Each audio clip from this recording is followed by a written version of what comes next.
है और मैं उत्तर प्रदेश के BIET झांसी संस्थान में, जो कि उत्तर प्रदेश सरकार का एक सरकारी संस्थान है, उसमें कार्यरत हूँ। और हम लोग, जैसा कि मेरे सहकर्मीगण जो उन्होंने बताया, उन्होंने प्रोजेक्ट के बारे में बताया, तो जब ये प्रोजेक्ट शुरू किया गया था उस समय जो इस प्रोजेक्ट को आगे ले जाने की रूपरेखा रही थी, वो एक डॉक्यूमेंट उसके लिए बनाया गया था जिसका नाम है project implementation plan, called as PIP, कि आने वाले समय में हम इस प्रोजेक्ट को कैसे इम्प्लीमेंट करेंगे। तो उसमें ये चीज़ स्पष्ट की गई थी कि शुरुआत के 3 वर्ष केंद्र सरकार वर्ल्ड बैंक की सहायता से इस प्रोजेक्ट को फंड करेगी और इस दौरान जो वेल परफॉर्मिंग फैकल्टीज़ हैं, those faculties must be retained post project using the state funds. ऐसा MOU केंद्र सरकार और राज्य सरकार के मध्य साइन हुआ था।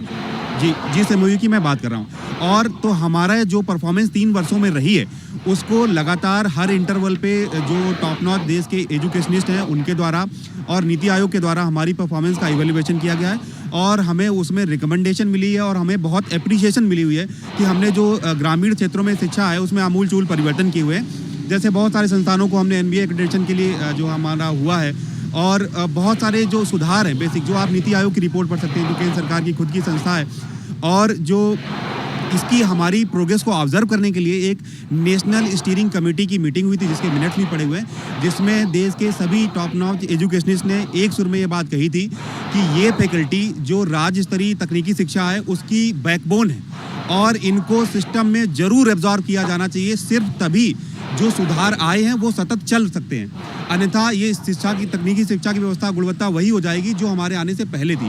कमिटमेंट आप किसको याद दिला रहे हैं? कमिटमेंट है ये केंद्र सरकार और राज्य सरकार के मध्य साइन हुआ था कि these faculties hired using these project, उसमें से जो वेल परफॉर्मिंग फैकल्टीज हैं those will be regularized absorbed in the system using the state funds. तो ये MOU जो केंद्र सरकार राज्य सरकार के मध्य में साइन हुआ था, इसी को देख करके हम सभी लोगों ने इस प्रोजेक्ट में जो एम्बिशियसनेस थी उसको देख करके हम आए थे और केंद्र सरकार ने इस प्रोजेक्ट के दौरान हमको बहुत सपोर्ट किया और हमारी जो बहुत सारी ट्रेनिंग्स कराई गई और हमने जो कॉलेज में काम करके दिखाए हैं वो आज तक इतिहास में कभी हुए नहीं उन संस्थानों में। तो इसी क्रम में जो MOU साइन हुआ था उस पर जब पिछली बार अमल नहीं हो पाया तो हम लोग दिल्ली आए थे। दिल्ली में आकर के जब हमने चैनल्स पे अपनी बात उठाई तो हमें उस समय के तत्कालीन शिक्षा राज्य मंत्री माननीय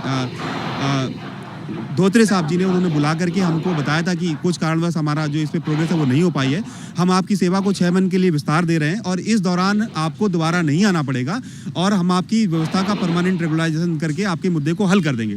लेकिन अभी वो जो मंत्री जी हैं वो नहीं है यहाँ पर और हमारी जब हमने यहाँ पर आकर के प्रोग्रेस ऑब्जर्व करने की कोशिश की तो इस बारे में हमें कोई सूचना नहीं मिल पा रही और हमारे विषय पर कोई भी काम अभी तक हुआ नहीं है। तो इसीलिए हम यहाँ पे इसलिए आए हैं कि हम आपके चैनल के माध्यम से माननीय मोदी जी और माननीय शिक्षा मंत्री जी तक अपनी बात पहुंचा सकें और हमारे विषय का निराकरण हो सके और तकनीकी शिक्षा की जो व्यवस्था है वो सुचारू रूप से चलती रहे। मेरा नाम अंकिता चंद्राकर है। मैं इंजीनियरिंग कॉलेज झालावाड़ राजस्थान में कार्यरत हूँ। मैं भी एक टेक्यू फैकल्टी हूँ। मैं NIT रायपुर से masters of technology degree holder हूँ और हम लोग यहाँ पर 1 सप्ताह से हैं और हम 1 सप्ताह से रिक्वेस्ट कर रहे हैं मोदी जी से और प्रधान जी से कि वो हमें अपना समय दें और हमसे मिलें।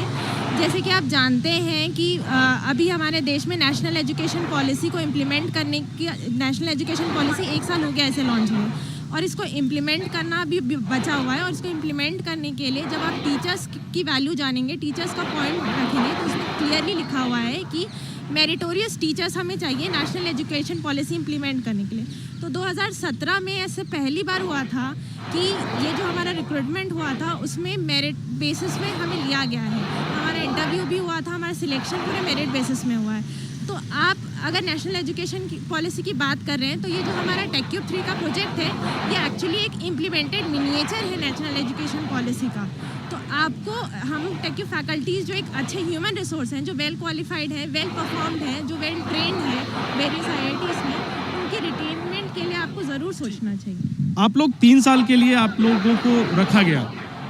तो जब पहले ही ये तय था कि 3 सालों के लिए रखा जा रहा है, तो अब जब 3 साल हो गए हैं, 2 बार एक्सटेंशन भी आप लोगों को हो गया, एक बार कोरोना की वजह से, एक बार आप लोगों ने धरना दिया,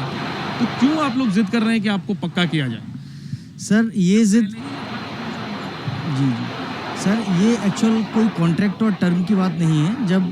केंद्र सरकार का ये प्रोजेक्ट शुरू हुआ था तब केंद्र और राज्य के बीच में MOU साइन हुआ था जिसमें प्रॉपर तौर पे लिखे थे कि after the post project we will be retained और रेगुलराइज्ड। बट सर प्रॉब्लम कहाँ आ रहा है कि स्टेट और सेंटर के बीच में बात फंस जाती है, क्योंकि स्टेट जो है वो रेगुलराइज और एब्जॉर्ब करने के मूड में नहीं है तो वो हमें यहाँ इस तरफ ढकेलते हैं और यहाँ सेंटर वाले कहते हैं कि हमने आपको वहाँ रिक्रूट किया है, तो जिन इंजीनियरिंग कॉलेज में आप कार्यरत हैं वहाँ वो करें। लेकिन आप लोगों की इतनी योग्यता है, आप बड़े इंजीनियरिंग कॉलेज से पढ़े हुए हैं, तो आप क्यों चाहते हैं कि जो 3 साल वाला कॉन्ट्रैक्ट था वो पक्का हो जाए? आप इतने योग्य हैं, आपको तो कहीं भी नौकरी मिल जाएगी, फिर आप लोग क्यों कह रहे हैं कि आपका भविष्य जो है वो अंधकार में हो जाएगा? सर बात योग्यता की नहीं है, हमने सर इतना काम किया है और जो मोदी जी का जो ड्रीम प्रोजेक्ट है इसमें हमने बहुत डिटेल में काम किया है, NBA NAC एक्रेडिटेशन के लिए, है ना, और लाइक पेडागॉगी के लिए, डिजिटल पेडागॉगी और ट्रेनिंग स्किल्स इतनी हुई हैं, तो हमने सर दिन रात काम किया है, अपना बहुत ही बहुमूल्य समय हमने दिया है सर, 3.5 पौने 4 साल हो रहा है। तो सर ये आपका भी उत्तरदायित्व बनता है केंद्र सरकार का कि हमको सर कहीं ना कहीं ये जो है इसमें हमें एब्जॉर्ब किया जाए, सिस्टम का हमें हिस्सा बनाया जाए। और दूसरी चीज़ सर क्या है कि कुछ लोगों की आयु जो है वो एक्सीड कर रही है ना, तो सर इतना काम करने के बाद अगर हमको रेगुलराइज ना किया जाए, एब्जॉर्ब ना किया जाए, तो वहाँ सर प्रॉब्लमेटिक सिचुएशन है।